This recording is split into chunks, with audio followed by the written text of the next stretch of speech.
أعوذ بالله من الشيطان الرجيم. يا أيتها النفس المطمئنة ارجعي إلى ربك راضية مرضية فادخلي في عبادي وادخلي جنتي.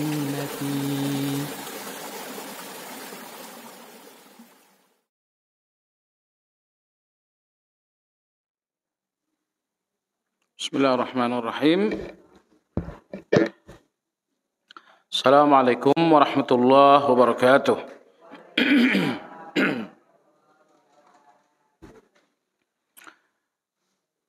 Innal hamdalillah nahmaduhu wa nasta'inuhu wa nastaghfiruh wa na'udzu billahi min shururi anfusina wa min sayyiati a'malina. من يهد الله فلا مضل له ومن يضلل فلا هادي له وأشهد أن لا إله إلا الله وحده لا شريك له وأشهد أن محمدا عبده ورسوله لا نبي بعده. اللهم صل وسلم على محمد وعلى آله وأصحابه ومن اهتدى بهديه واستنى بسنته إلى يوم الدين. يا أيها الذين آمنوا اتقوا الله حق تقاته ولا تموتن إلا وأنتم مسلمون. Jemaah sekalian rahimakumullah, kajian Asmaul Husna siang ini insyaallah memasuki pembahasan nama Allah yang ke-18, yaitu Al-A'la, yang artinya Maha Tinggi. Hampir sama dengan nama yang ke-17, yaitu Al-Ali, yang artinya Maha Tinggi. Apa yang menjadi perbedaan antara Al-Ali dengan Al-A'la? Al-Ali artinya Allah Maha Tinggi. Adapun Al-A'la arti harfiahnya adalah Maha lebih tinggi. Sehingga Al-A'la digunakan untuk membandingkan. Misalnya Anda katakan si fulan itu kaya, dan Allah Al-A'la lebih tinggi lagi kekayaannya. Misalnya si fulan itu sangat kuat, tetapi Allah Al-A'la lebih tinggi lagi. Misalnya Anda katakan si fulan itu cerdas, seolah-olah tahu segalanya, tetapi Allah Al-A'la lebih tinggi lagi. Maka Maha Tinggi Al-A'la digunakan untuk membandingkan. Tentu tidak ada yang sebanding dengan Allah, maka digunakanlah Al-A'la, yang artinya lebih. Membandingkan Allah tetapi lebih. Karena ada dua bentuk membandingkan, bahkan ada tiga bentuk membandingkan. Ada tiga bentuk analogi. Yang pertama adalah analogi syumul dan tasbih. Mempersamakan. Si fulan itu kaya, sama seperti Allah. Ini hukumnya tidak boleh. Ya, itu namanya tasbih, mempersamakan. Tapi yang kedua, mempersamakan Allah dengan manusia, tapi dengan menyebutkan apa lagi. Ya, si fulan itu kuat sekali, apalagi Allah. Ini yang dinamakan masalul a'la. Membandingkan Allah dengan manusia, tapi dengan menyebutkan apa lagi. Nah, jadi Asmaul Husna al-A'la yang artinya maha lebih tinggi digunakan untuk membandingkan Allah dengan selain Allah. Misalnya Amerika itu kuat, tetapi Allah itu a'la, lebih tinggi. Bukan membandingkan dalam arti menyamakan, tapi membandingkan dalam arti Allah lebih tinggi. Nah, adapun Al-Ali diucapkan untuk mensifati Allah itu maha tinggi, itu Al-Ali. Adapun Al-A'la digunakan untuk membandingkan. Si fulan itu kaya, Allah itu a'la, lebih tinggi lagi. Baiklah ibu sekalian yang saya hormati, penulis berkata, nama Al-A'la dalam Al-Quran tersebut sebanyak 2 kali. Salah satunya pada ayat pertama, dalam satu surat yang dinamakan dengan Al-A'la. Allah berfirman, Sabbihis marabbikal a'la. Sabbih artinya tasbihkanlah isma rabbik, nama Rabbmu. Tasbihkan artinya maha sucikan. Ibu sekalian, kemahasucian Allah dalam Al-Quran kadang-kadang dalam bentuk perintah, seperti dalam ayat ini. Sabbihis marabbika, maha sucikanlah Tuhanmu, dengan kata perintah. Kadang-kadang kemahasucian Allah dalam Al-Quran kata kerja masa lampau. Misalnya Allah berfirman, Sabbaha lillahi ma fis samawat. Telah bertasbih kepada Allah semua penghuni langit dan bumi. Yang ketiga, kadang-kadang kemahasucian Allah dalam Al-Quran dengan kata kerja sekarang dan akan datang. Misalnya Allah berfirman, Yusabbihu lillahi ma fis samawati wal ard. Sedang dan akan selalu bertasbih kepada Allah penghuni langit dan penghuni bumi. Dan yang keempat, terkadang kemahasucian Allah disebutkan oleh Al-Quran dalam bentuk kata dasar. Misalnya Allah berfirman, Subhanalladzi asra bi'abdihi. Jadi inilah 4 kemahasucian Allah dalam Al-Quran. Kadang-kadang kemahasucian itu dalam bentuk perintah, Sabbihisma rabbikal a'la. Kadang-kadang kemahasucian Allah itu dalam bentuk kata kerja masa lampau. Sabbaha lillahi ma fis samawat. Kadang-kadang kemahasucian Allah itu dalam bentuk kata kerja sekarang dan akan datang. Yusabbihu lillahi ma fis samawat. Kadang-kadang kemahasucian Allah itu dalam bentuk kata dasar atau yang dinamakan dengan masdar. Seperti firman Allah, Subhanalladzi asra bi'abdihi laylan minal masjidil harami ilal masjidil aqsa. Ibu sekalian yang saya hormati, beragam pola penyebutan tasbih dalam Al-Quran. Mulai dari kata perintah, kata kerja masa lampau, kata kerja sekarang dan akan datang. Dan yang terakhir adalah kata dasar. Kenapa demikian? Antara lain hal ini mengindikasikan betapa agungnya tasbih. Betapa agungnya tasbih. Di antara hal lain yang menunjukkan keagungan tasbih, bahwa malaikat adalah makhluk yang paling mulia. Ya, mereka adalah makhluk yang paling mulia. Karena mereka sama sekali tidak tersentuh dosa.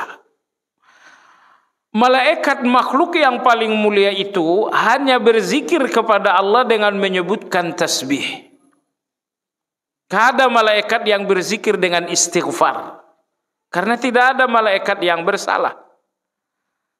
Juga malaikat tidak berzikir dengan takbir. zikir malaikat Allah sebutkan dalam banyak ayat Al-Quran, satu, itu tasbih. Ambil contoh misalnya dalam surat Al-Baqarah, ketika Allah memerintahkan malaikat untuk sujud kepada Adam alaihi salam, mereka mengatakan, wa nahnu nusabbihu bihamdika. Pantaskah kami, apakah kami harus sujud kepada Adam? Dan kami adalah orang, apakah Adam yang akan menjadi khalifah? Bukan kami. Padahal kamilah yang terus-menerus bertasbih dan bertahmid. Jadi malaikat bertasbih, mereka bertahmid. Nah, dalam ayat Allah Subhanahu wa taala berfirman, alladzina yahmiluna al-'arsya wa man hawlahu yusabbihuna bihamdi rabbihim. Sesungguhnya malaikat-malaikat yang berada di kawasan Arasy, mereka pun tiada henti-hentinya bertasbih dan bertahmid. Tasbih dan tahmid artinya subhanallah wa bihamdi. Nah, inilah zikir yang Allah haruskan kepada makhluk paling mulia, yaitu malaikat. Nah, selanjutnya yang kedua, setelah orang-orang saleh sampai di dalam surga, tidak lagi ada zikir mereka berupa istighfar ataupun berupa takbir. Tetapi zikir yang tersisa untuk orang-orang saleh di dalam surga adalah subhanallah wa bihamdi. Allah berfirman dalam Al-Quran, da'wahum fiha subhanakallahumma. Doa orang-orang surga untuk semua keinginan mereka adalah subhanakallahumma. Di dunia ini ibu-ibu sekalian, Anda butuh 10 macam doa untuk 10 keinginan. Anda ingin sehat, ya Allah, limpahkan aku afiah, perlindungan. Anda ingin uang, ya Allah, limpahkan aku rezeki. Anda butuh 10 bahasa doa untuk 10 keinginan. Tapi surga enggak seperti itu. Semua keinginan hanya dengan satu doa. Allah berfirman dalam surat Yunus, da'wahum fiha subhanakallahumma. Doa orang-orang saleh di dalam surga untuk semua keinginan mereka, subhanakallahumma. Semisal Anda ingin, misalnya, aku ingin bertemu dengan Ummul Mukminin Khadijah. Apa yang Anda ucapkan? Subhanakallahumma. Semisal Anda ingin bertemu misalnya dengan Ummul Mukminin Aisyah. Apa doanya? Subhanakallahumma.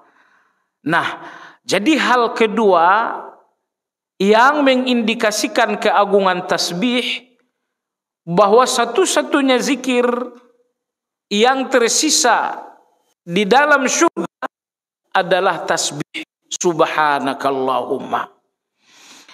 Oleh sebab itu ibu sekalian yang saya hormati, Nabi kita sallallahu alaihi wasallam bersabda, siapa yang memasuki hari, maksudnya di pagi hari, dan mengatakan subhanallah wa bihamdihi sebanyak 100 kali, maka Allah Subhanahu wa taala mengampuni dosa-dosanya meski sebanyak buih di lautan. Dan siapa yang memasuki malam, memasuki sore, lalu dia mengucapkan subhanallah wa bihamdihi, Allah mengampuni seluruh dosa-dosanya yang telah berlalu.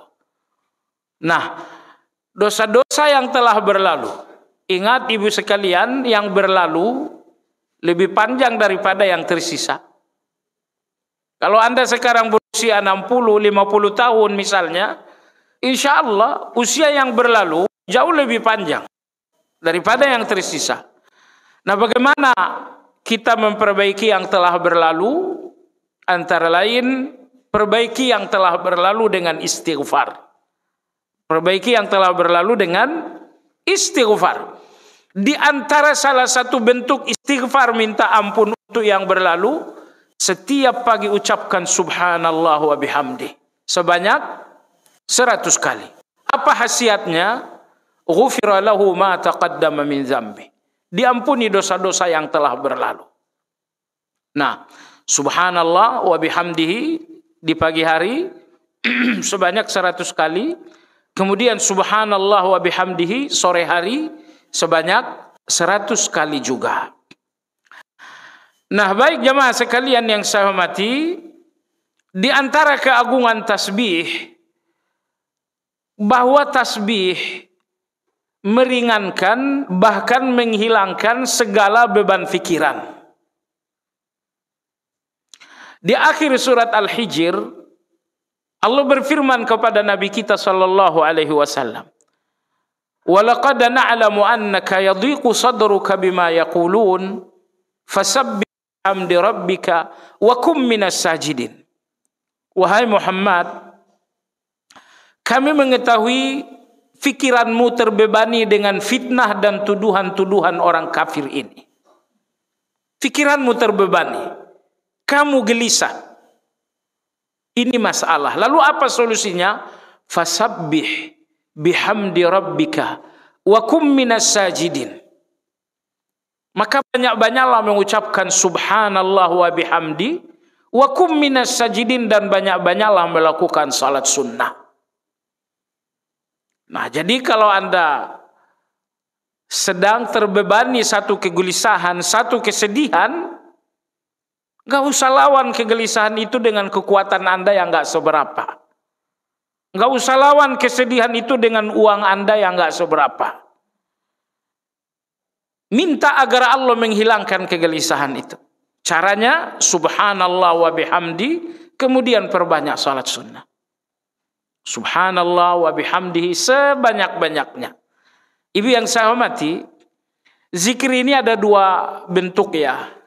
Ada orang yang berzikir tapi tidak banyak. Mereka akan mendapatkan pahala. Dan pahalanya pun sangat besar.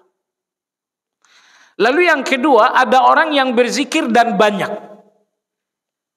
Mereka berzikir banyak sekali. Kalau yang pertama berzikir tapi nggak banyak, mereka dapatkan pahala yang besar. Yang kedua, orang yang berzikir dan banyak sekali, ketika Anda memperbanyak zikir, hasilnya adalah ketenangan hati. Ala bi dzikrillahi tatmainnul qulub. Ingat, hanya dengan zikir itulah hati manusia menjadi lebih tenang. Tapi kalau zikirnya sedikit, hanya menghasilkan pahala dan tidak membuahkan ketenangan. Perbanyaklah zikir, niscaya ketenangan itu akan sampai ke dalam hati kita.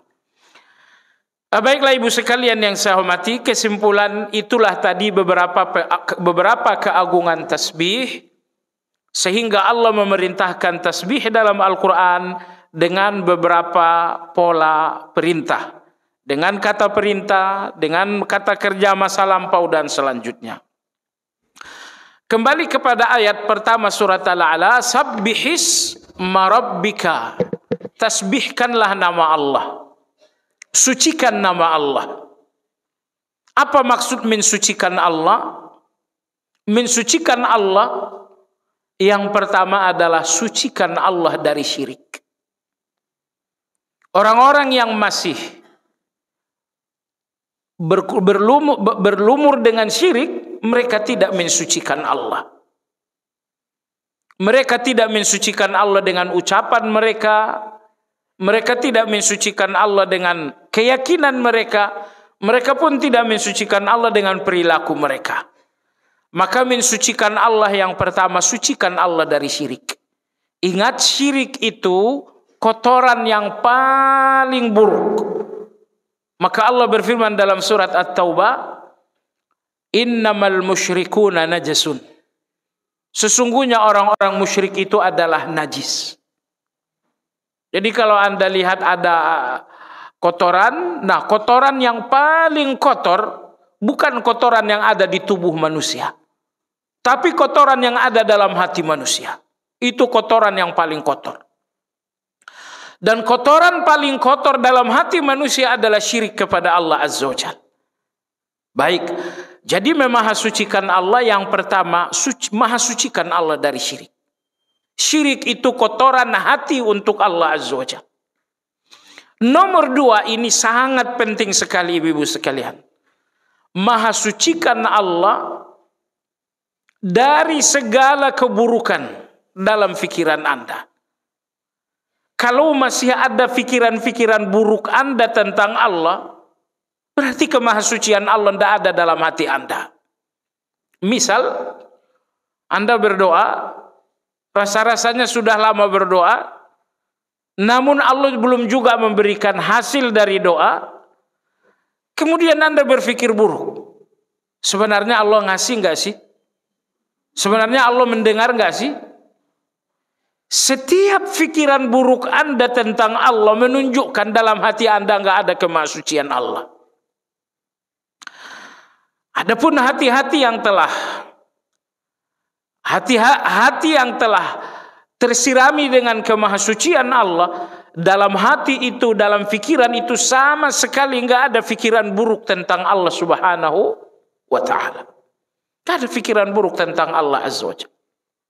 Ibu yang saya hormati, ambil contoh misalnya Nabi Ayub alaihi salam mengalami sakit yang sangat parah selama belasan tahun. Beliau tentu berdoa, tapi apakah ada pikiran buruk Nabi Ayub tentang Allah? Tidak ada. Maka dalam doanya Nabi Ayub berkata, "Anni massaniyad durru wa anta arhamur rahimin." Ya Allah, aku tersentuh sakit dan Engkaulah yang Maha Penyayang. Engkau yang Maha Penyayang, padahal beliau dalam keadaan sakit. Apa ini? Menunjukkan betapa bersihnya hati Nabi Ayub untuk Allah Azza wa Jalla. Zakaria alaihi salam lebih 80 tahun dalam pernikahan, doa yang sangat panjang disimpuhkan di depan Allah agar Allah memberikan keturunan. Tapi Allah enggak juga memberikan keturunan. Apa kata Nabi Zakaria? Rabbi inni wahanal azmu minni washta'ala ar-ra'su syaibah wa lam akun bidu'aika rabbi syaqiya. Ya Allah, tulang belulang ini telah rapuh dalam berdoa. Uban di kepala ini pun telah menabur dalam doa. Walam akum bidu'aika rabbi syaqiya. Namun aku enggak pernah kecewa meminta kepadamu. Beliau enggak berdoa 2 hari. Beliau mengatakan, tulang belulangku telah rapuh dalam berdoa. Rambut putih di kepalaku pun telah menabur dalam doa. Artinya beliau berdoa puluhan tahun. Tapi walam akum bidu'aika rabbi syaqiya. Tapi ya Allah, sekejap aku enggak pernah kecewa dalam berdoa kepadamu. Lihat betapa bersihnya hati Nabi Zakaria untuk Allah Azza wa Jalla. Puluhan tahun meminta dan berdoa, dan Allah tidak memberi, namun hatinya tidak lantas kotor kepada Allah Azza wa Jalla. Nabi Ibrahim alaihi salam Nabi Ibrahim alaihi salam ketika telah ditangkap oleh orang-orang kafir, dan sesuai dengan keputusan raja saat itu, Nabi Ibrahim harus dibuang ke dalam kobaran api. Harus dibuang ke dalam kobaran api. Nabi kita bercerita akhirnya orang-orang kafir itu membuat ketapel raksasa agar lebih mudah melemparkan Nabi Ibrahim ke dalam kobaran api yang juga raksasa. Nah, ketika tubuh Nabi Ibrahim berada di udara, hanya beberapa detik untuk jatuh ke dalam kobaran api. Jibril alaihi salam datang. Kata Jibril, "Wahai Ibrahim, butuh bantuanku?" Kata Nabi Ibrahim alaihi salam, "Amma ilaika fala, wa amma ilallahi fana'am. Hasbiyallahu wa ni'mal wakil." Wahai Jibril, bantuanmu saya tidak butuh. Tapi yang saya butuhkan adalah bantuan Allah. Jadi lihat, di detik-detik kematian itu terjadi, ada pertolongan luar biasa dari seorang malaikat. Tapi itu diabaikan oleh Nabi Ibrahim. Dan dia mengatakan, tidak, aku ingin Allah dan tidak ingin kamu. Artinya, di titik-titik bahaya seperti itu, betapa bersih hati Nabi Ibrahim. harapannya kepada Allah, padahal ini hanya detik-detik loh. Ini bukan urusan menit, jam, hari, tahun. Ini hanya ukuran beberapa detik. Namun Ibrahim alaihi salam tidak kehilangan harapan kepada Allah. Optimismenya tetap kepada Allah Azza wa Jalla. Nah, jadi maksud saya jamaah sekalian adalah kemahasucian Allah yang pertama, maha sucikan Allah dari syirik. Lalu kemahasucian yang kedua, jangan sedikit pun Anda berpikiran buruk tentang Allah Azza wa Jalla. Ya, Anda sakit, Anda mengalami ujian, pertahankan pikiran positif tentang Allah Azza wa Jalla. Orang-orang yang tidak mentasbihkan Allah dalam hati, niscaya pikiran mereka akan penuh dengan keburukan ketika mereka berada dalam ujian-ujian Allah Azza wa Jalla. Jamaah sekalian yang saya hormati, Imam Ibnu Qayyim rahimahullahu taala beliau mengatakan, di antara rencana besar syaitan untuk manusia, proyek besar syaitan untuk manusia, bagaimana agar manusia selalu gelisah. Artinya ibu sekalian, apapun gelisah Anda 100% itu dari syaitan. Apapun gelisah Anda 100% itu syaitan. Anda gelisah dengan masa depan anak Anda, syaitan. Anda gelisah dengan keadaan ekonomi keluarga, syaitan. Proyek besar syaitan untuk manusia adalah bagaimana agar manusia gelisah. Kenapa demikian? Coba dengar. Kalau manusia sudah gelisah, di titik itu manusia akan menggugat Allah Subhanahu wa taala. Orang-orang yang gak gelisah gak akan menggugat Allah. Tapi kalau hutang piutang menumpuk dan belum ada tanda-tanda bisa akan lunas, pikiran sesak, hati penuh gelisah, di saat itulah biasanya seorang akan menggugat Allah. Di mana pertolongan Allah? Saya sudah berdoa, tapi kenapa Allah belum memberikan bantuan? Kalau Anda sudah sampai di titik menggugat Allah, itulah tujuan dari iblis. Oleh sebab itu, di antara ibadah besar dalam agama kita adalah selalu bergembira dengan Allah.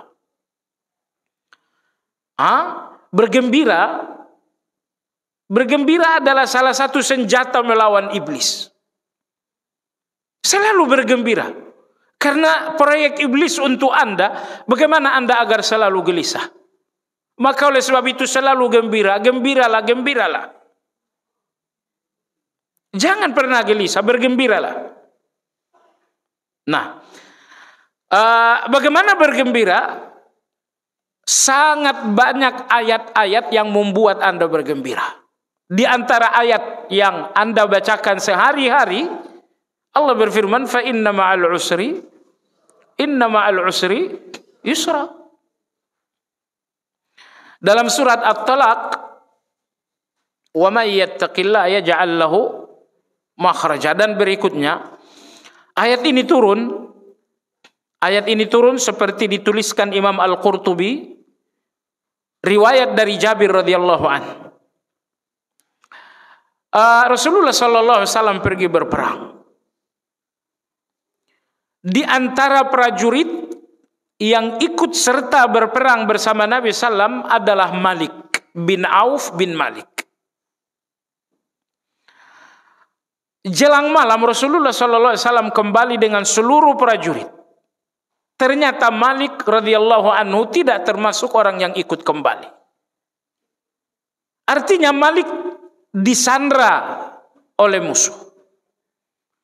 Ayahnya Auf bin Malik radhiyallahu anhu menjumpai Rasulullah. Beliau mengatakan, ya Rasulullah, aku tidak melihat anakku kembali.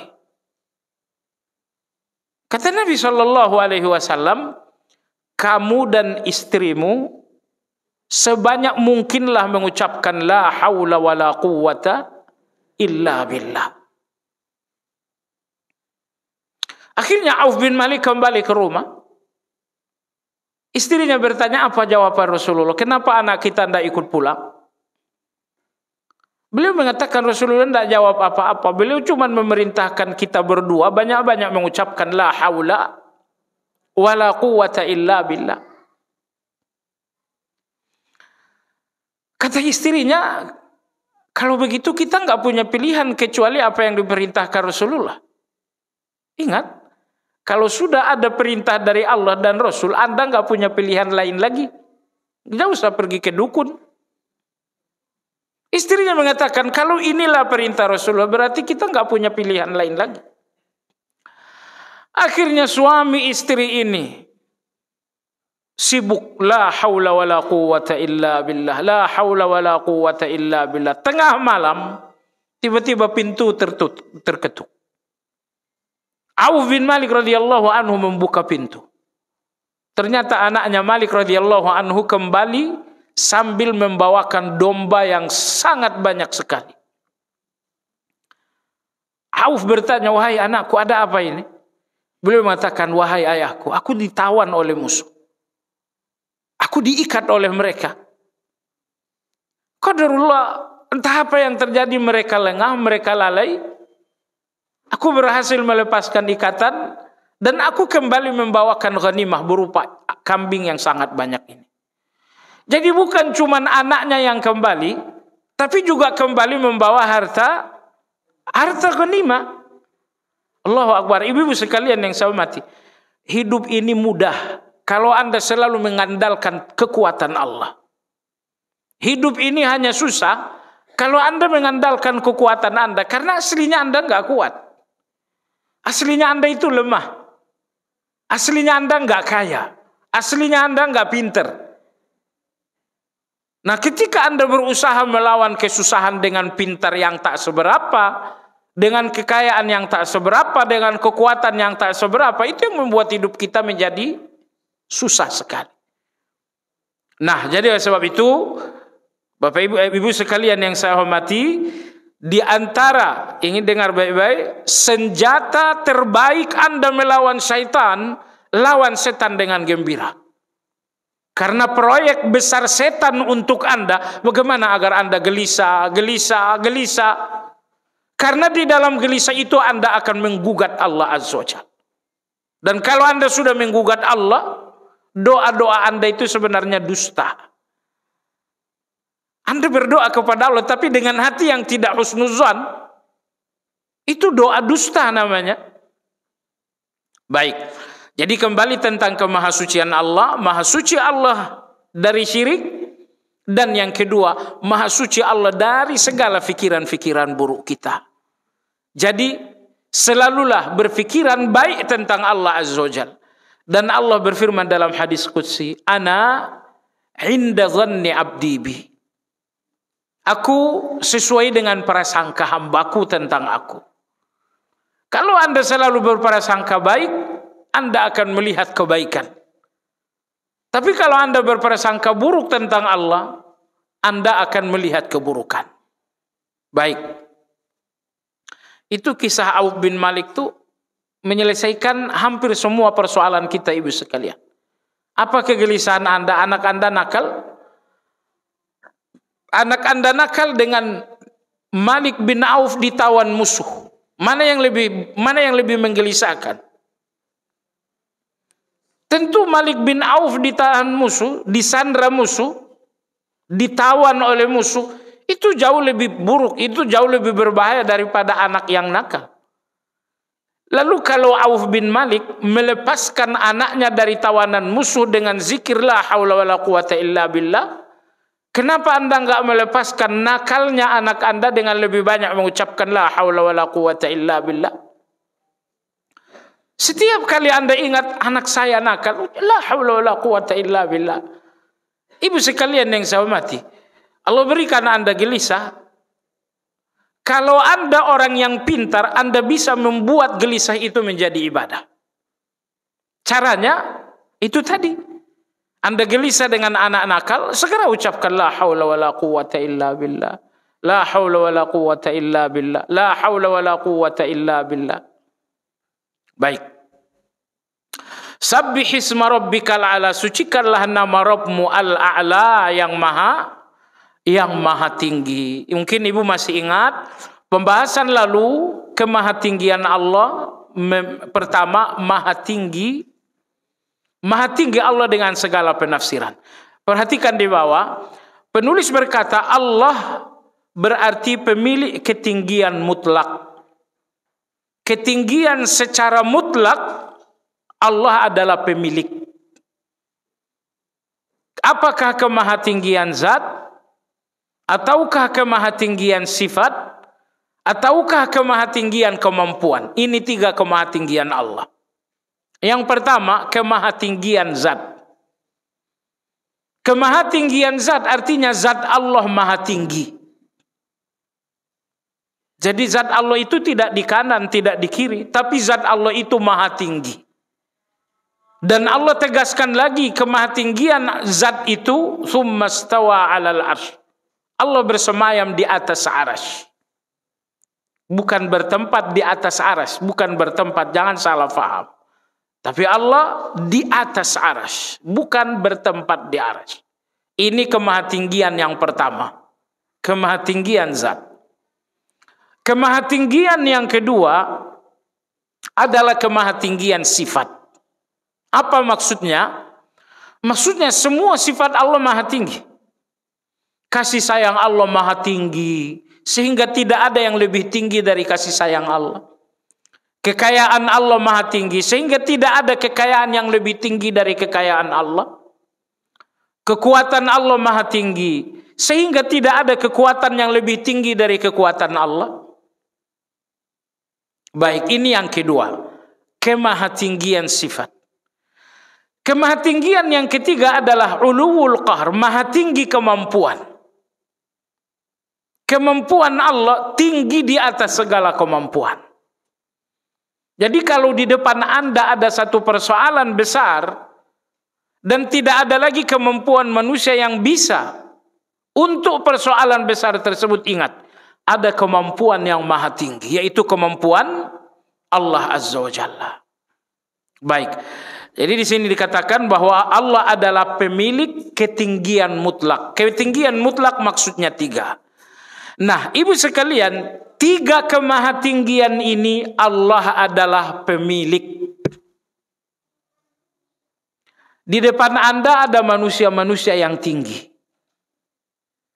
Ketinggian yang dimiliki manusia dengan bentuk apapun, ada yang tinggi karena uangnya banyak, ada yang tinggi karena jabatannya tinggi, ada yang tinggi karena cerdas. Semua ketinggian di depan Anda, semuanya adalah pinjaman dari Allah. Jadi manusia tinggi dengan tinggi yang dipinjamkan oleh Allah Azza wa Jalla. Adapun Allah tinggi bagi Allah adalah milik. Sementara tinggi bagi manusia adalah pinjaman. Karena tinggi bagi manusia adalah pinjaman, maka yang terjadi hanya satu dari 2 hal. Pertama, bisa jadi tinggi itu meninggalkan Anda, atau bisa jadi Anda yang meninggalkan tinggi itu. Presiden, betapa tingginya presiden dengan jabatan presiden. Tapi begitu pejabatan itu berakhir, tinggi meninggalkan sang presiden. Karena dia kembali menjadi rakyat. Kalau misalnya presiden ini tidak turun-turun juga, tapi akhirnya meninggal, itu berarti dia meninggalkan ketinggian. Jadi hanya inilah hubungan manusia dengan ketinggian. Bisa jadi ketinggian itulah yang meninggalkan manusia, atau bisa jadi manusia meninggalkan ketinggian. Kenapa masih ada tinggi meninggalkan atau kita meninggalkan tinggi? Jawabannya karena ketinggian hanyalah pinjaman. Karena ketinggian adalah pinjaman. Saya punya seorang kawan, saya ketemu, Masya Allah, kaya raya sekali. Mobilnya miliaran, rumahnya miliaran. Saya juga kaget. Tapi jamaah sekalian yang saya hormati, nggak sampai setahun Saya bertemu lagi, semuanya sudah hilang. Mobil mewahnya hilang, rumah mewahnya hilang, semuanya dijual untuk menutupi kerugian bisnis. Jadi perhatikan, ketinggian itu cuma dua macam, apapun bentuk tingginya. Anda tinggi karena uang, Anda tinggi karena jabatan, Anda tinggi karena kecerdasan, hanya dua kemungkinan. Boleh jadi ketinggian meninggalkan Anda sebelum Anda meninggal, atau yang kedua, Anda yang meninggalkan ketinggian itu karena Anda meninggal. Tapi ketinggian tidak abadi untuk Anda pun tidak abadi untuk ketinggian. Nah, oleh sebab itu sadar dirilah. Kalaupun ada ketinggian, itu hanya dipinjamkan. Boleh jadi Allah pinjamkan 2 hari. Boleh jadi Allah pinjamkan 2 tahun. Karena kalau Anda sudah merasa memiliki padahal cuma meminjam, nanti saat berpisah itu sangat sakit. Sangat berpisah, sangat sakit. Perhatikan orang-orang yang pensiun, sakit sekali. Kenapa? Terlalu lama kalian menganggap jabatan itu sebagai milik. Seandainya dari dulu dan setiap hari Anda selalu sadar ini pinjaman, bentaran lagi juga dikembalikan. Perpisahan itu enggak sakit kalau Anda sadar bahwa ini pinjaman.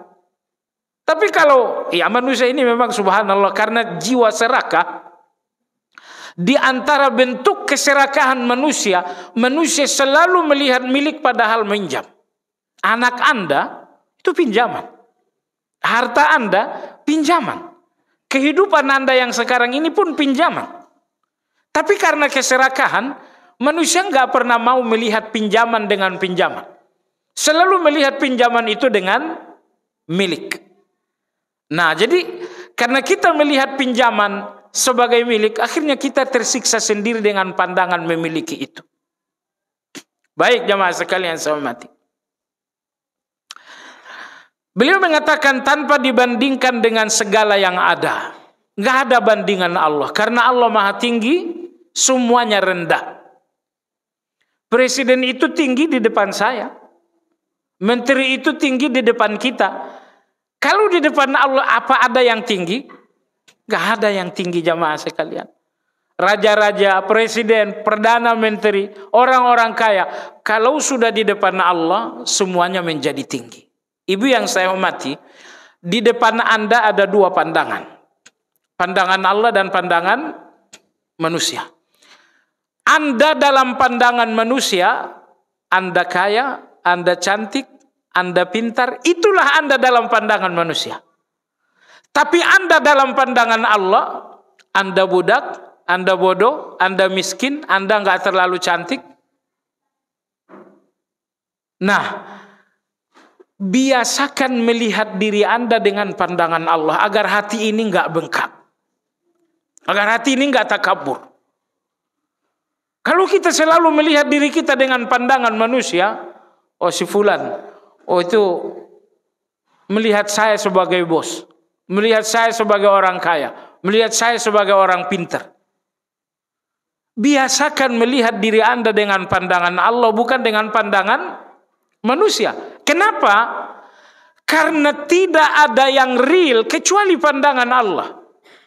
Maksudnya, Allah mengenali Anda dari A sampai Z.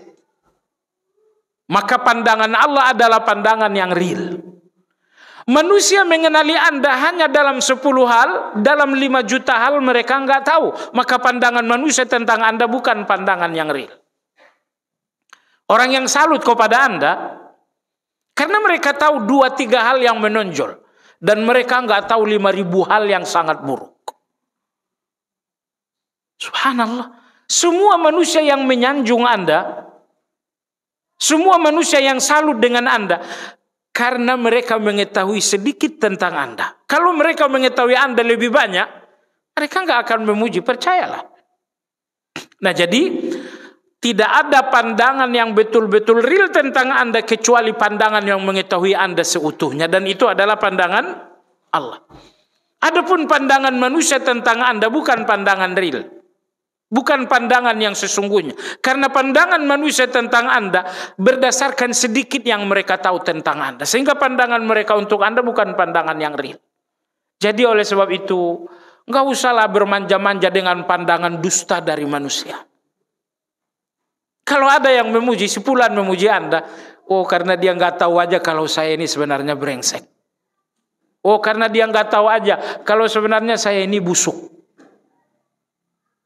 Maka oleh sebab itu, kalau setiap kita melihat diri sendiri dengan pandangan Allah, adem hati ini ibu sekalian. Hati ini enggak ada takabur sama sekali. Baik. Jadi penulis mengatakan, tanpa dibandingkan dengan segala yang ada, Allah Maha Tinggi, sehingga tidak ada bandingan bagi Allah. Karena semuanya rendah di depan Allah Subhanahu wa ta'ala. Kalau ada manusia yang merasa tinggi, karena dia melihat dirinya dengan pandangan manusia. Seorang presiden melihat dirinya dengan pandangan rakyat, dia melihat dirinya sebagai presiden. Tapi kalau presiden melihat dirinya dengan pandangan Allah, presiden akan melihat saya ini cuma budak. Orang kaya melihat dirinya kaya karena dia melihat pandangan orang miskin.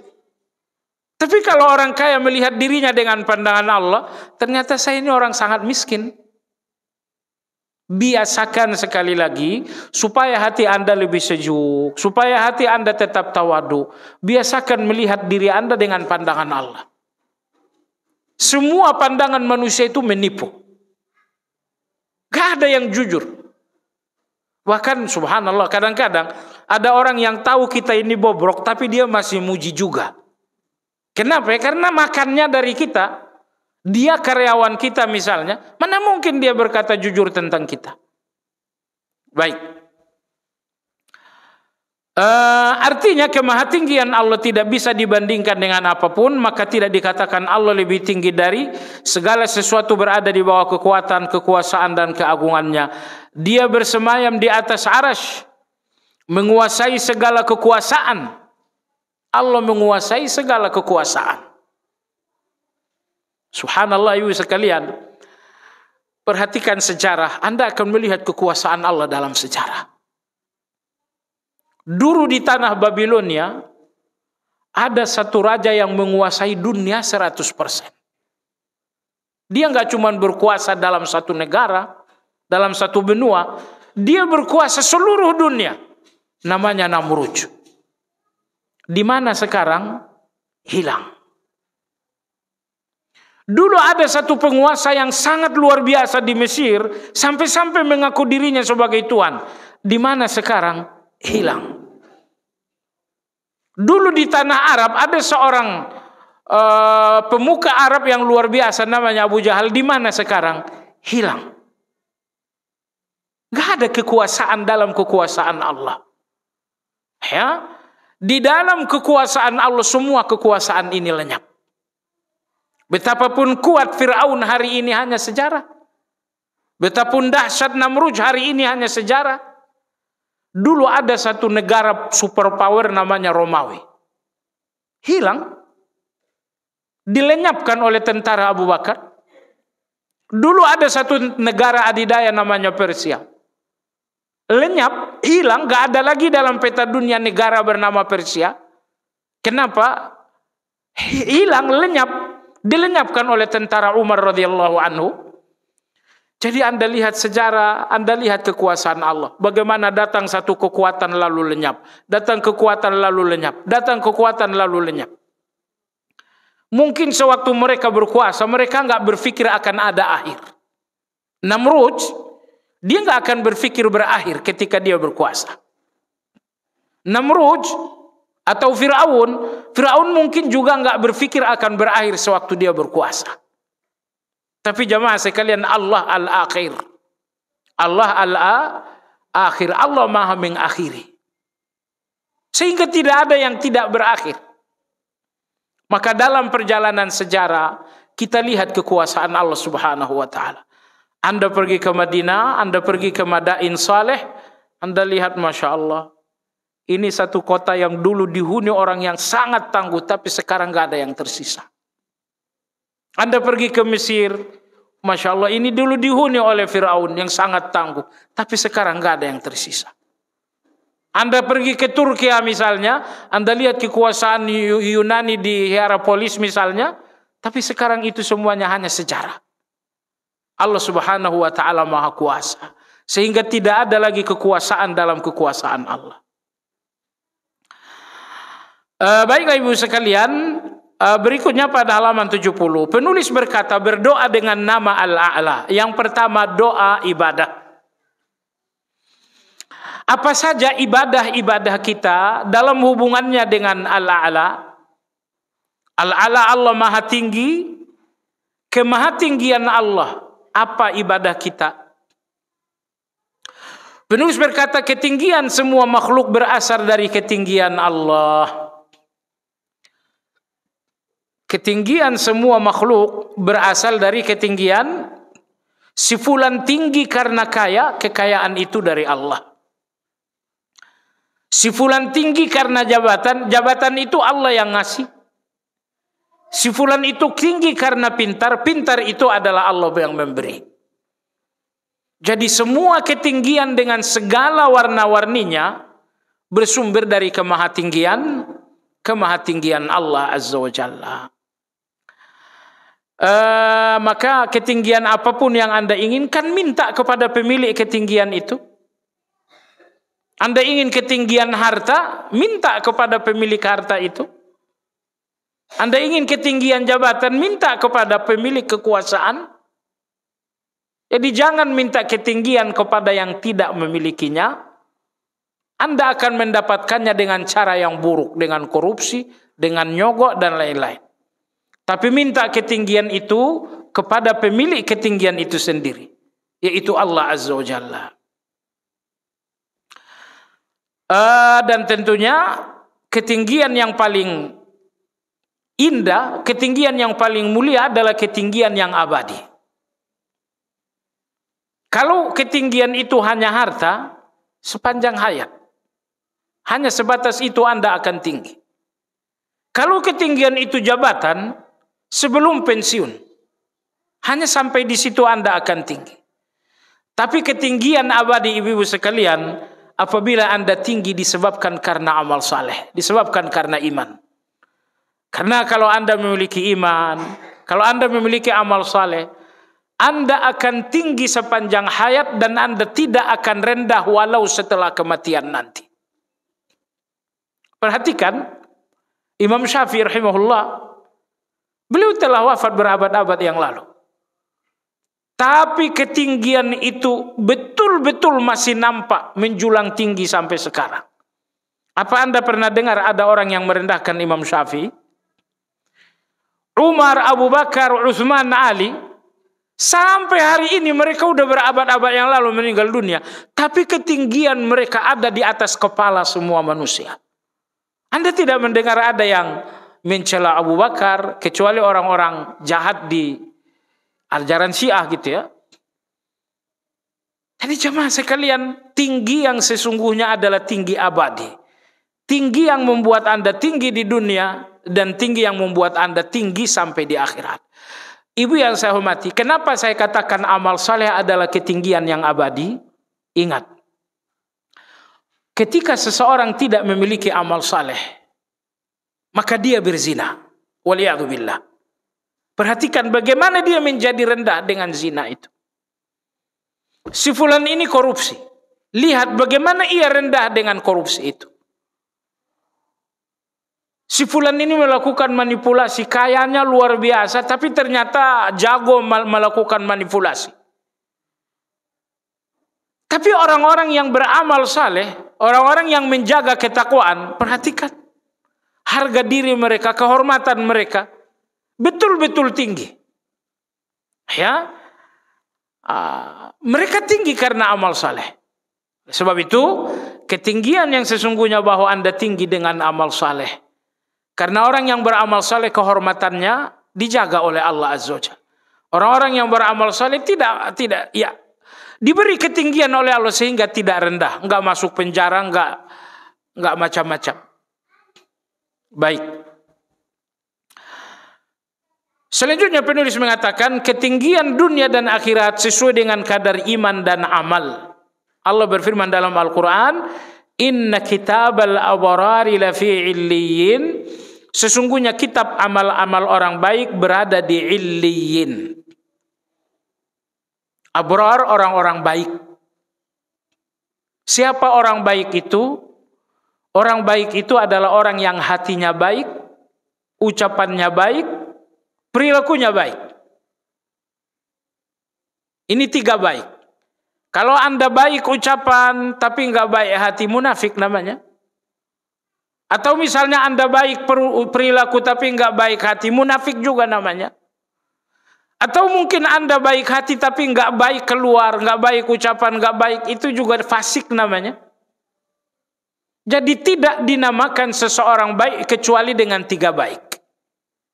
Baik hatinya, baik ucapannya, baik perilakunya. Karena baik ucapan dan perilaku namun hatinya kotor, ini munafik.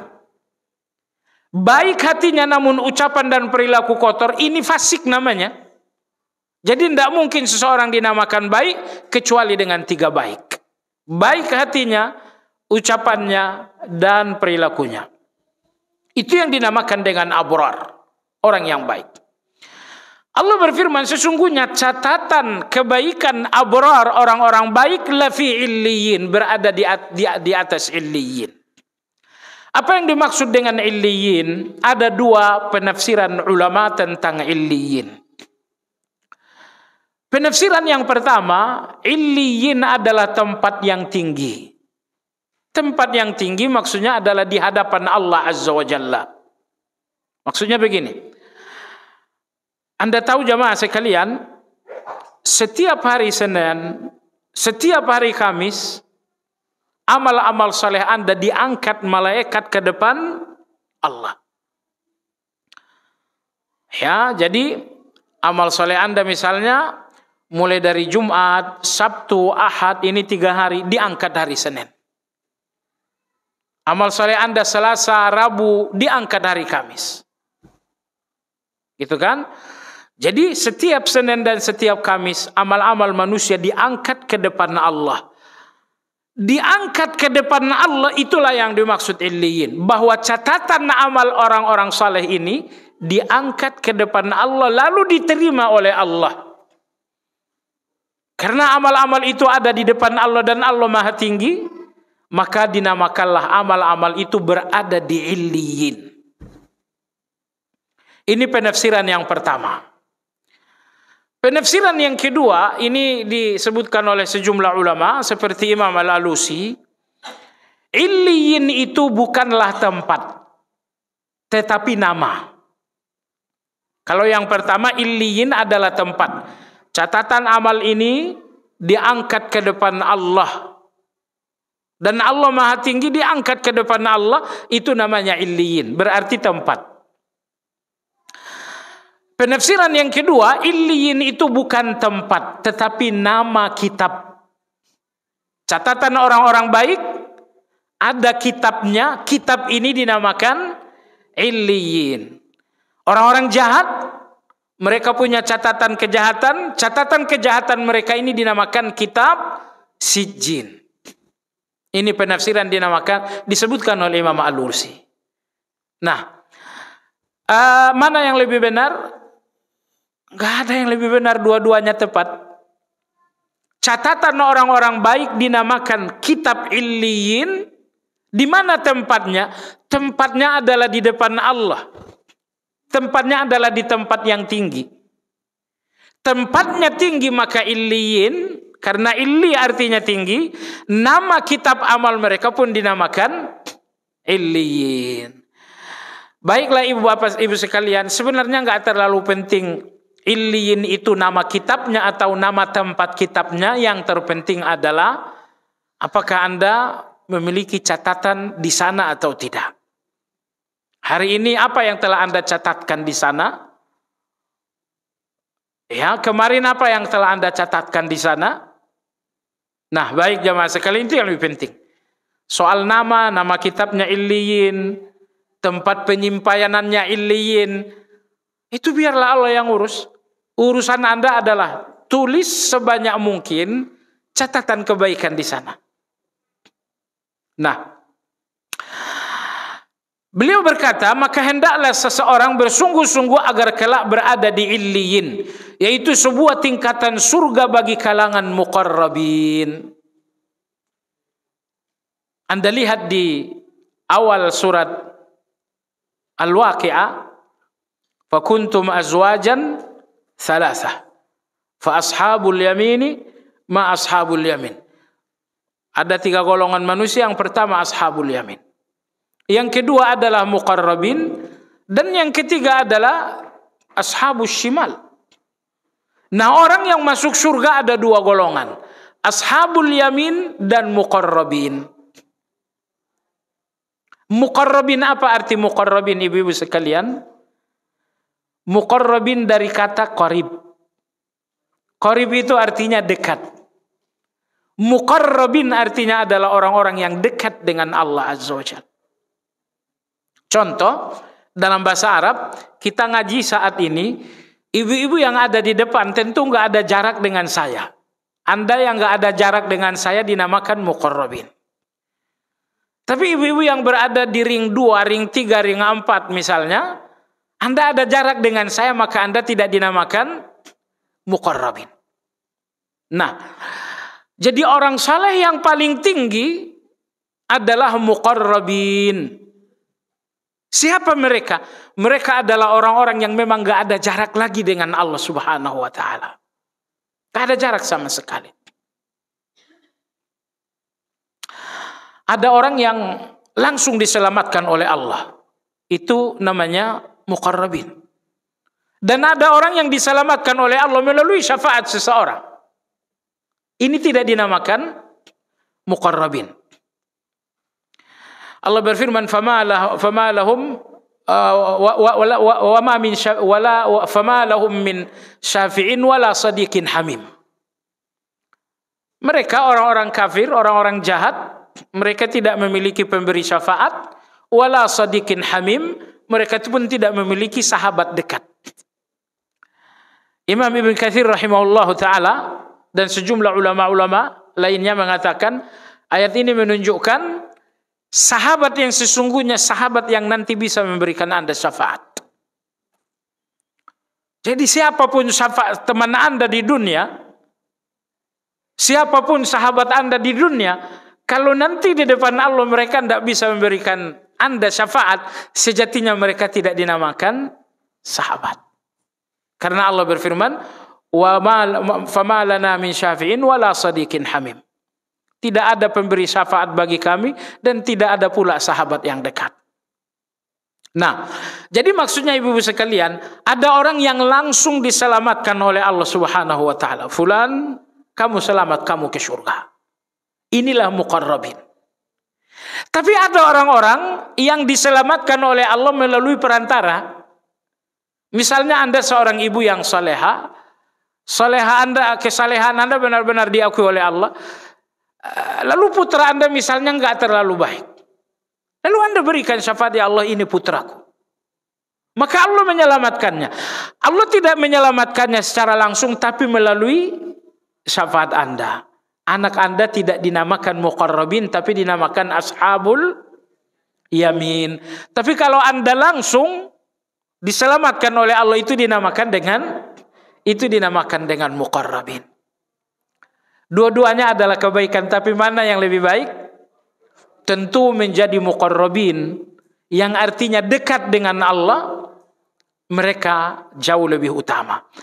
Kalau Anda bertanya, apa hal paling istimewa untuk saya menjadi seorang muqarrabin? Allah sendiri yang memberikan jawaban. Allah berfirman dalam hadis qudsi, "Wala yazal wa ma taqarraba ilayya 'abdi ahabba ilayya mimma aftaradtuhu. Wala yazalu 'abdi yataqarrabu ilayya bin nawafil hatta uhibbahu." Tidaklah hambaku mendekati aku melalui jalan yang paling aku cintai melebihi dari jalan kewajiban. Ini yang pertama.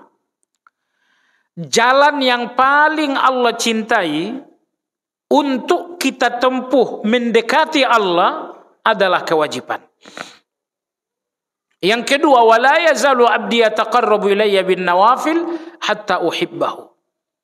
Dan tidaklah hambaku terus menerus mendekati aku dengan yang sunnah sampai aku benar-benar mencintainya.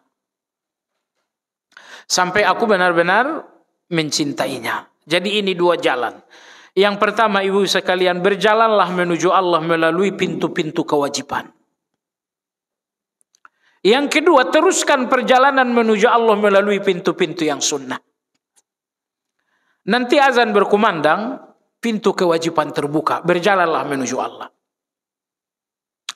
Selesai Anda salat zuhur, berjalanlah terus kepada Allah melalui pintu yang sunnah, yaitu sunnah ba'diyah. Kata Allah Subhanahu wa taala, apabila hambaku terus berjalan menuju aku melalui pintu yang sunnah, maka aku benar-benar mencintainya. Sehingga kata ulama kita, tingkatan manusia ini ada dua. Ada orang yang mencintai Allah dan itu tidak membuat Anda istimewa. Yang istimewa adalah kalau Anda dicintai oleh Allah. Anda tanya orang-orang Nasrani, mereka cinta Allah tidak? Anda tanya orang-orang Yahudi, mereka cinta Allah tidak? Mencintai Allah tidak membuat Anda istimewa. Yang membuat Anda benar-benar spesial kalau Allah mencintai Anda. Dan Allah mencintai Anda dengan dua hal. Kalau dalam diri Anda ada kewajiban. Nomor dua, kalau dalam diri Anda ada yang sunnah-sunnah. Baik. Kita lanjutkan. Maka kalangan illiyin adalah orang-orang yang dekat dengan Ar-Rahman. Karena mereka adalah muqarrabin. Mereka nggak ada jarak dengan Allah sama sekali. Mereka lah yang akan dianugerahi mimbar cahaya di sebelah kanan Allah Azza wa Jal. Nanti di depan Allah Azza wa Jal ada pertemuan dengan Allah. Ada pertemuan dengan Allah Subhanahu wa taala. Manusia ada dua tingkatan dalam hal ini. Pertama, ada orang yang bertemu dengan Allah sekali sepekan, yaitu hari Jumat. Dan orang yang saleh di atas itu muqarrabin, mereka menjumpai Allah, berbicara dengan Allah 2 kali dalam sehari, pagi hari dan sore hari. Tapi apa ada orang yang nggak bertemu dengan Allah? Nggak ada. Semua orang bertemu, semua orang melihat, semua orang berbicara dengan Allah sesuai dengan amal. Kalau Anda adalah kalangan muqarrabin, maka Anda akan bertemu Allah, berbicara dengan Allah 2 kali dalam sehari, pagi dan petang. Dan kalau Anda orang yang di bawah muqarrabin, Anda hanya ashabul yamin, pertemuan Anda dengan Allah hanya sekali sepekan, yaitu setiap hari Jumat. Nah, ketika manusia bertemu dengan Allah, berbicara dengan Allah, semua orang berbicara dengan Allah menggunakan mimbar. Lalu ada 2 mimbar, ada mimbar yang terbuat dari emas, satu lagi adalah mimbar yang terbuat dari cahaya. Saya kira ibu-ibu sekalian bisa menghayal mimbar dari emas. Seperti apa modelnya ini? Emas di surga hanya namanya saja emas. Jadi kalau membayangkan emas surga dengan emas yang ada di gelang Anda, sebenarnya itu jauh sekali. Emas surga dinamakan emas, bahasanya saja. Adapun hakikatnya itu sangat jauh berbeda. Nah, lalu yang nggak bisa dibayangkan ibu-ibu sekalian, ada golongan tertentu yang berbicara dengan Allah, tapi menggunakan mimbar yang terbuat dari cahaya. Siapa mereka? Mereka adalah al-muqarrabun. Apa sifat yang menonjol dari mereka? Dengarkan, ini sangat penting. Yang paling menonjol dari muqarrabin, sama, muqarrabun atau muqarrabin. Sehingga saat berbicara dengan Allah, mereka diberikan mimbar. Subhanallah, saya cuma mendekatkan pemahaman dan gak bermaksud menyamakan. Di khutbah Jumat hanya ada satu yang boleh bicara, yaitu siapa yang berada di atas mimbar, betul? Kalau Anda pergi ke Senayan, hanya ada satu yang berbicara, siapa yang berada di atas podium. Kalau ada yang berada di atas podium, yang lain wajib diam. Nggak boleh ada yang bicara bersama. Kecuali kalau kita duduk sekarang, nggak ada podium-podiuman, nggak ada mimbar-mimbaran, jadilah pasar. Iya kan? Di pasar semua orang berbicara. Adapun di majelis yang terhormat, yang diperkenankan berbicara hanyalah yang berada di podium. Lalu di depan Allah Subhanahu wa taala nggak ada pasar, semua orang berbicara, nggak ada. Di depan Allah yang berbicara hanya orang yang berada di atas podium. Masalahnya podium di depan Allah, mimbar lah saya katakan, bukan podium. Mimbar di depan Allah ada dua. Apa bedanya? Kalau mimbar nggak ada, lagi dimasukkan. Kalau mimbar itu ada tangganya, sehingga tinggi. Tapi kalau podium itu nggak ada tangganya, sehingga rendah. Betul? Oke. Maka orang-orang yang berbicara di depan Allah menggunakan mimbar atau podium? Mimbar. Ada dua mimbar, mimbar emas, satu lagi mimbar cahaya. Siapa yang akan berbicara di depan Allah menggunakan mimbar cahaya, mereka adalah muqarrabun. Apa yang menonjol dari mereka?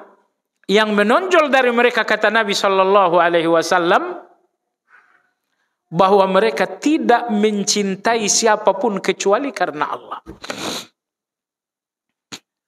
Bahwa mereka tidak mencintai siapapun kecuali karena Allah. Insya Allah nanti akan ada hadisnya. Kata Nabi, kata Allah Subhanahu wa taala, Allah berfirman dalam hadis qudsi, "Al-mutahabbuna fiyya ala manabiri min nur." Mereka-mereka yang mencintai karena aku nanti akan berada di atas mimbar dari cahaya. Nah, jadi kalau Anda mencintai suami semata-mata karena Allah, suami mencintai Anda semata-mata karena Allah, Anda berdua nanti akan bicara di depan Allah di atas mimbar. Mimbar dari cahaya. Nah, baik, jadi di sini tadi disebutkan dianugerahi mimbar cahaya di sebelah kanan Allah Subhanahu wa taala. Jadi ada dua mimbar, mimbar emas, ada mimbar cahaya. Kalau ada yang di sebelah kanan Allah, berarti ada kiri Allah. Enggak, Allah enggak punya kiri. Ya, Allah hanya memiliki kanan. Kiri itu selalu hubungannya dengan negatif. Dan tidak ada kekurangan bagi Allah. Maka di depan Allah ada di depan, lalu ada kanan. Tapi apakah ada kiri bagi Allah? Tidak ada. Baik. Maka orang berbicara dengan mimbar cahaya, mereka berada di sebelah kanan Allah Azza wa Jalla. Kita lanjutkan sedikit lagi. Di dunia Allah memberikan ketinggian dengan memberikan kekuatan dan menjauhkannya dari kelemahan.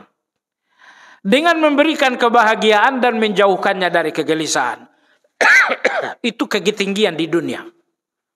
Apa ketinggian di dunia? Allah berikan Anda kekuatan dan Allah jauhkan Anda dari kelemahan. Ini nomor satu.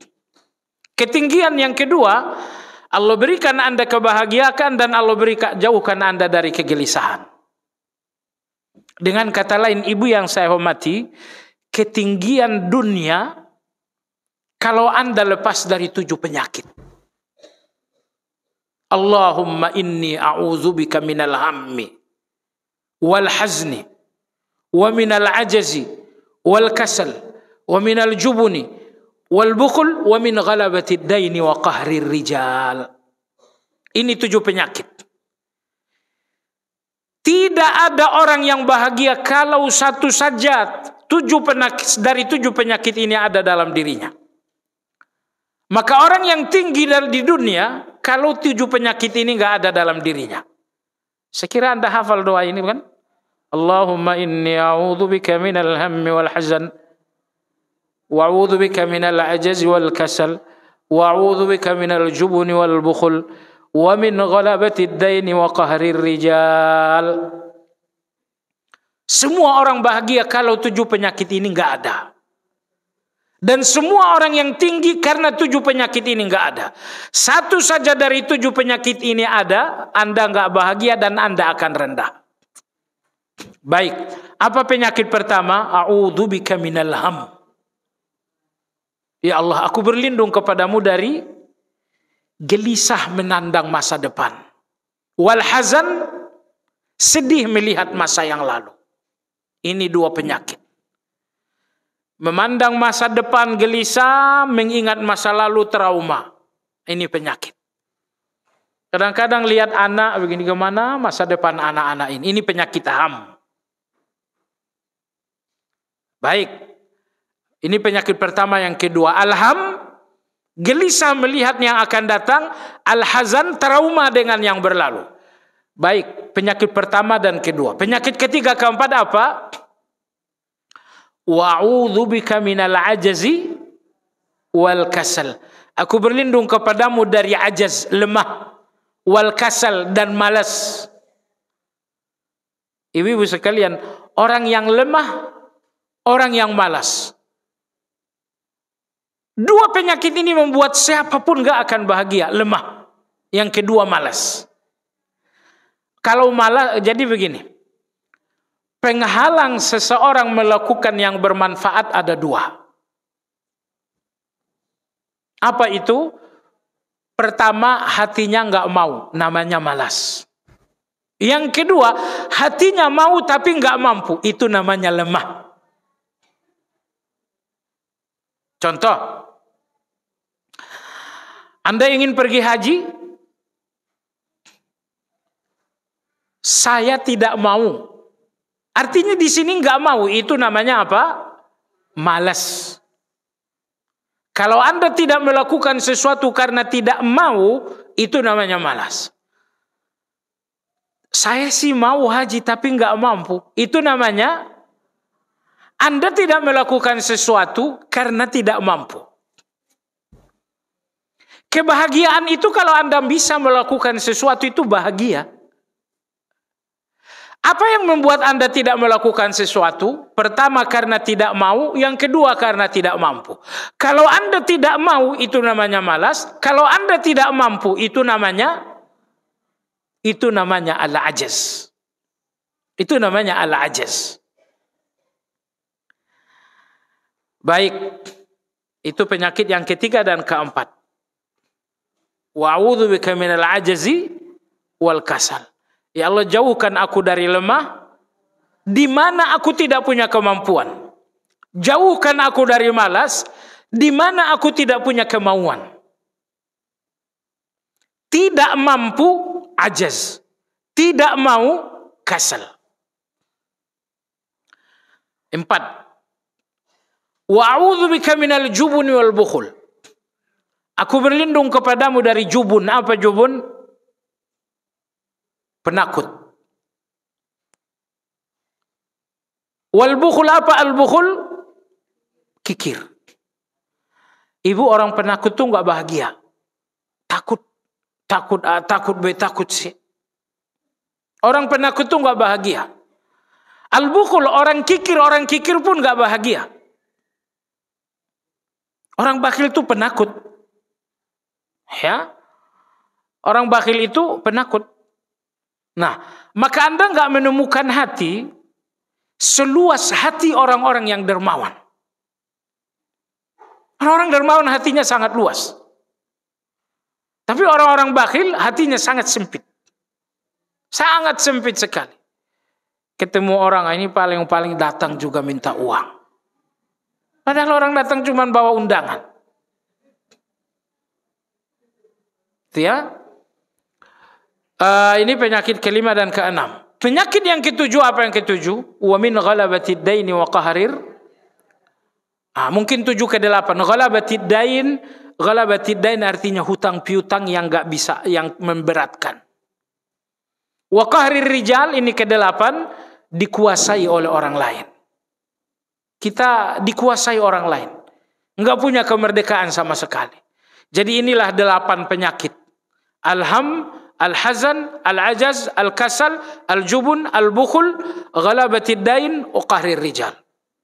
Ghalabatid dain dikalahkan oleh hutang, qahrir rijal dikuasai oleh orang lain. Enggak berkuasa dengan diri sendiri. Ingin hari ini pergi ke si bilang-bilang enggak boleh kamu ke sana. Dikuasai orang lain. Nah, ibu yang saya hormati, coba renungkan betapa kita membutuhkan selamat dari 8 penyakit ini. Ya, jadi kalau Anda punya uang banyak, tapi 8 penyakit ini ada, Anda enggak bahagia dengan uang Anda. Uang Anda banyak, tapi selalu takut melihat masa depan. Hatinya penuh dengan trauma masa lalu. Bahagia enggak? Enggak. Jadi bahagia itu 8 macam ini. 8 macam ini bersih dalam diri Anda bahagia. Maka di sini penulis mengatakan, seseorang yang tinggi di dunia, bahwa dalam dirinya tidak ada bahwa Allah memberinya kekuatan dan menjauhkannya dari kelemahan. Allah memberikannya kebahagiaan dan menjauhkannya dari kegelisahan. Yang terakhir, halaman 70 paling bawah, kekuatan dan kebahagiaan tersebut hanyalah buah dari ketinggian yang telah mengantarkan seorang karena kebersamaan Allah. Allah berfirman, "Fala tahinu wa la tad'u ila silmi wa antumul a'laun." Janganlah kalian lemah dan minta damai padahal kalianlah lebih tinggi. Dan Allah, wallahu ma'akum, dan Allah pun bersama kalian. Ya, jangan lemah, jangan merasa rendah. Kalian tinggi karena Allah bersama kalian. Tidak akan rendah seseorang sementara ia selalu bersama dengan Allah Azza wa Jalla. Baiklah ibu sekalian, sampai di sini kajian kita hari ini. InsyaAllah ketemu lagi pada pertemuan yang akan datang insyaAllah ta'ala. Ya, ada waktu kurang lebih 10 menit bagi ibu-ibu yang ingin bertanya, dipersilakan.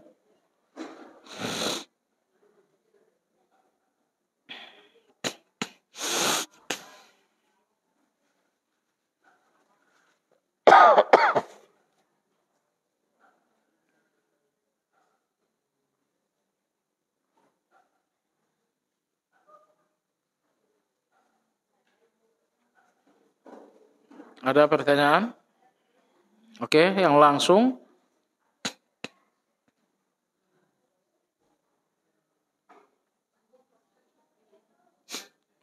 Apa-apa kita baca, insyaallah ta'ala.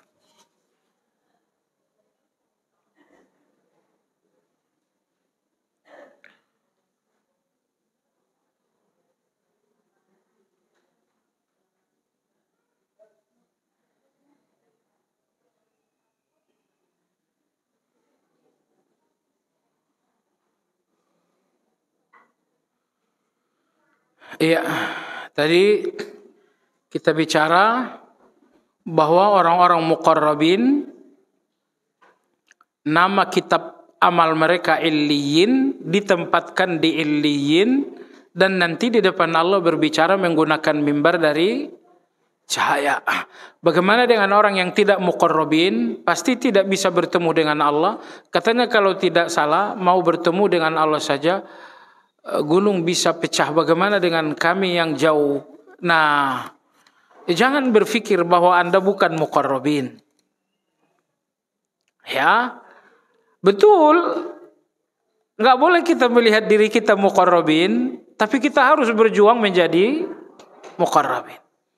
Apakah Anda muqarrabin? Saya akan berjuang menjadi muqarrabin. Mudah-mudahan pada hari kembali kepada Allah saya telah sampai kepada muqarrabin. Nah, tapi misalnya tidak sampai kepada muqarrabin, apakah bertemu dengan Allah? Iya, bertemu dengan Allah Azza wa Jalla. Berbicara dengan Allah. Cuman tadi kita katakan muqarrabin berbicara dengan Allah 2 kali dalam sehari, yaitu pagi dan sore. Kalau tidak muqarrabin, bertemu dengan Allah sekali dalam seminggu itu pada hari, yaitu pada hari Jumat.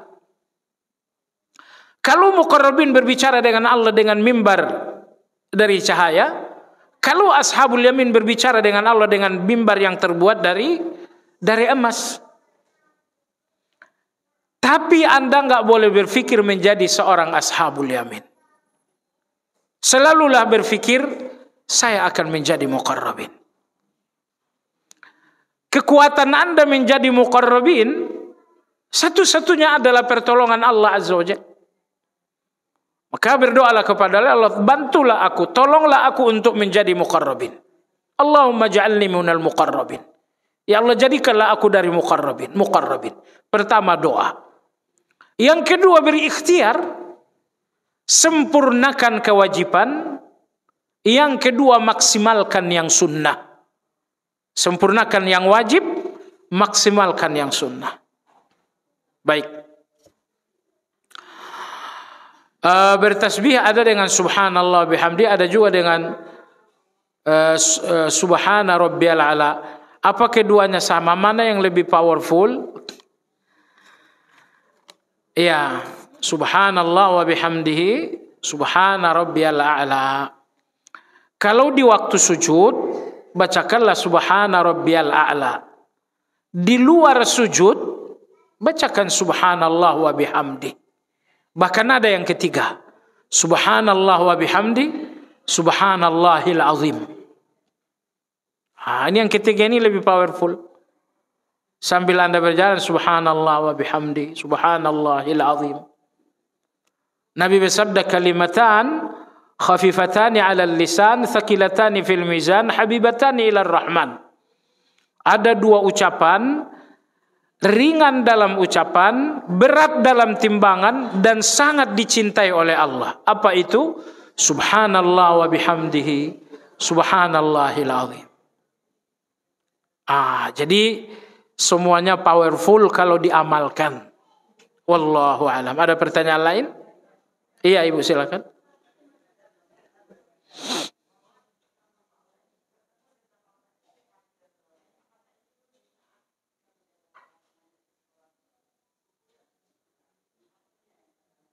Iya.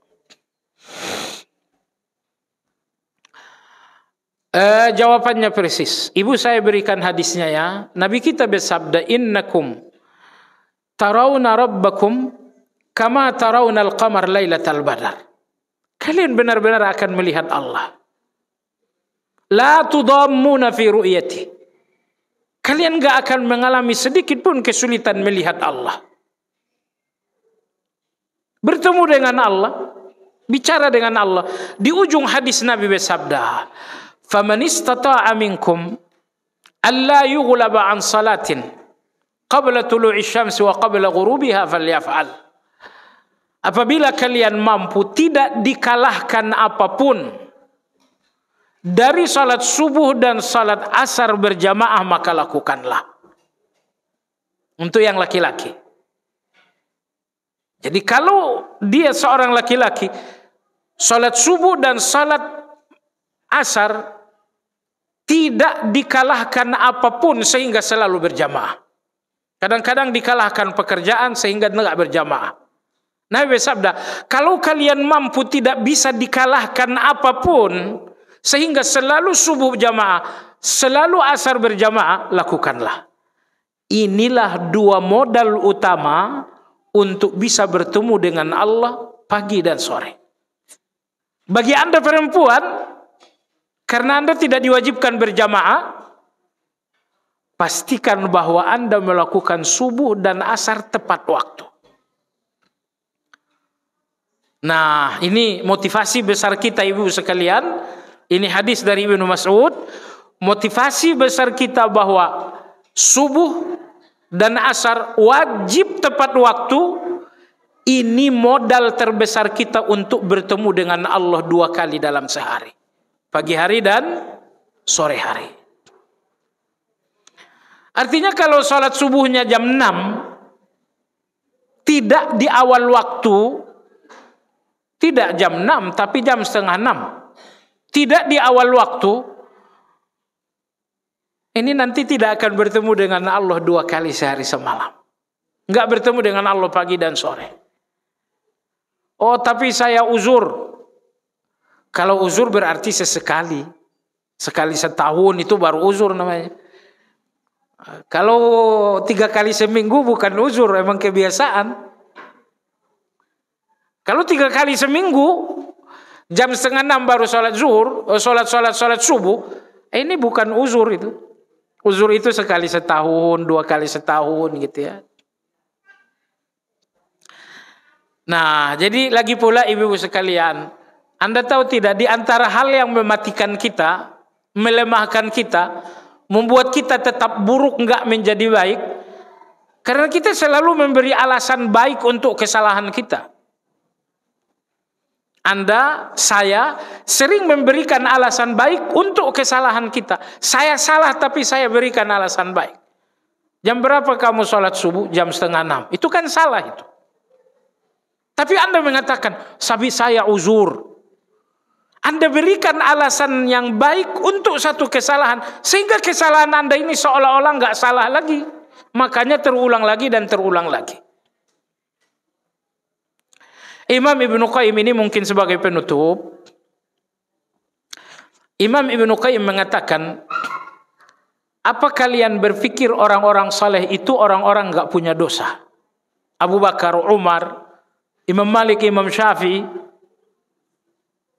Apa Anda berpikir orang-orang saleh itu orang-orang nggak punya dosa? Tidak. Namun dosa orang-orang saleh itu memiliki 4 bentuk. Pertama, mereka berdosa dalam kesendirian dan tidak ada dosa mereka yang terang-terangan. Yang kedua, mereka istighfar dalam dosa mereka sehingga mereka tidak mengulanginya. Yang ketiga, mereka mengakui dosa dan tidak sibuk mencari alasan-alasan. Dan yang keempat, mereka bersungguh-sungguh dengan kebaikan begitu mereka melakukan satu dosa. Saya katakan ibu sekalian, kalau Anda memiliki 4 hal ini, Anda orang soleh walaupun Anda seorang yang berdosa. Apa yang pertama tadi? Berdosa dalam kesendirian dan jangan berdosa secara terang-terangan dan terbuka. Anda punya dosa yang terbuka enggak? Banyak. Contohnya ghibah. Nah, ini nomor 1. Dosa orang-orang saleh itu adalah dosa dalam kesendirian dan tidak ada dosa mereka yang terbuka. Yang kedua, orang-orang saleh apabila mereka berdosa, mereka istighfar dan tidak mengulangi. Kalau kita berdosa lalu diulangi, makanya kita bukan orang saleh. Yang ketiga, orang saleh apabila berdosa mengakui dan tidak mencari pembenaran. Nah, kalau kita berdosa sibuk, tapi saya kan uzur. Oh, saya kan ada darurat. Orang-orang saleh tidak ada yang begitu. Yang keempat, apabila orang-orang saleh melakukan dosa, mereka sibuk memperbanyak kebaikan. Dia berdosa, oke. Maka dia berinfak misalnya 5 juta, dia baca Quran misalnya 5 juz, kemudian dia membantu orang yang dalam kesulitan. Mereka berdosa lalu mereka sungguh-sungguh beramal soleh setelah kejahatan tersebut. Inilah 4 bentuk kesalahan orang-orang saleh. Maka mereka dinamakan orang saleh. Dan kita melakukan kesalahan tanpa 4 hal ini, maka kita nggak dinamakan orang saleh. Tapi saya yakin Anda akan berjuang, saya akan berjuang untuk menjadi orang saleh.